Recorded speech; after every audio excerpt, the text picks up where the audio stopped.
বিসমিল্লাহির রহমানির রহিম। জাহিল, এটি জাহালাত, এখান থেকে উৎপত্তি হয়েছে শব্দটি, যেটা রাসূল মুহাম্মদ সাল্লাল্লাহু আলাইহি ওয়াসাল্লামকে নবুয়ত প্রাপ্তির আগে যেই সময়টা, সেই সময়টাকে বলা হয় আইয়ামে জাহেলিয়াত বা অন্ধকারের সময়কাল বা যুগ। চিন্তা করুন, রাসূল মুহাম্মদ রাসূলুল্লাহ সাল্লাল্লাহু আলাইহি ওয়াসাল্লামের আগমনের পরে এই জাহালাত দূরীকরণ হয়েছিল। এই জাহিল শব্দের অর্থ হচ্ছে মূর্খ, গণ্ড, অযোগ্য, জ্ঞানহীন, ধর্মীয় জ্ঞানহীন, সামাজিক জ্ঞানহীন, ন্যায় নিষ্ঠাহীন, ইনসাফ নেই, আদল নেই।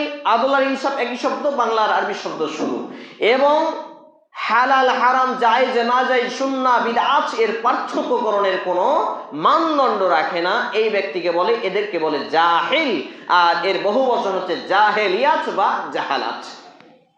এবার চিন্তা করুন, মুনাফিক মার্কা জাহিল মুসলিম, আমরা একে লেবাসধারী, দ্বিতীয়ত আমরা জাহিল, নাউযুবিল্লাহি মিন জালিক, তৃতীয়ত আমরা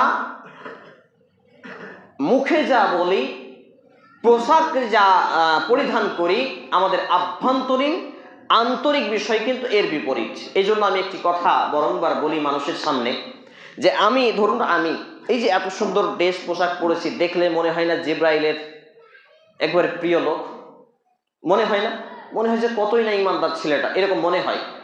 কিন্তু আমার যে আভ্যন্তরীণ বিষয়, আমি একাকী, আমি নির্জনে, আমি অন্ধকারে, মানুষের অগোচরে আমি প্রকৃত ইমানদার কিনা, এটাই হলো মূল বিষয়। আল্লাহু আকবার।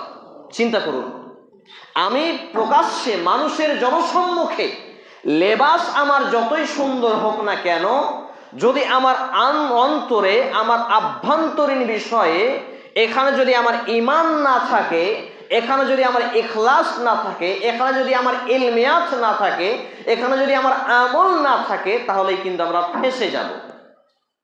এটাই হচ্ছে আমাদের সমাজে আমরা কতটা নির্বোধ এবং নামধারী এবং মুনাফিক মার্কা জাহিল। একটু আপনাকে দেখাই। খুতবার জন্য আপনাদের মসজিদে যখন আসছিলাম, ব্যাংডুবিতে, ওইখানে একজন বাইক করে নিয়ে আসলো, নামালো আমাকে। তো পঞ্চগ্রাম স্কুলের মুখের সামনেটাই কয়েকটা দোকান আছে, যেখানে ঈদগাহ না কি ওইটা আপনাদের ওইখানের সামনে একটা বাচ্চা ছেলে, এই ছেলেটার সমান হবে খুব বেশি হলে 8 থেকে 10 বছর। নাউযুবিল্লাহি মিন জালিক, আস্তাগফিরুল্লাহ, আস্তাগফিরুল্লাহ আল আযীম। আমার রূহ কেঁপে উঠলো শব্দটা শুনে। 3 জন ছেলে আছে, একজন ছেলে দৌড়িয়ে গিয়ে বলছে স্যার ঢুকতে দিবে না স্কুলে।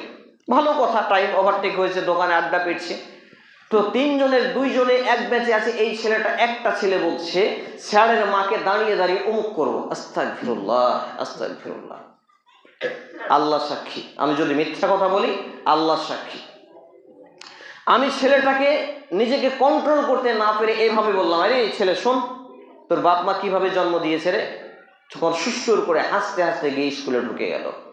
তবু বলছে দাঁড়িয়ে দাঁড়িয়ে অমুক করবো। আস্তাগফিরুল্লাহ। কার ঘরের সন্তান এটা? রক্তক্ষরণ হয়।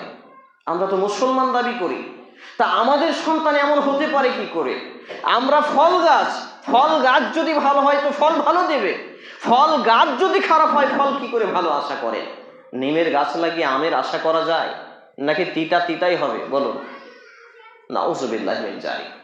আলহামদুলিল্লাহি রাব্বিল আলামিন।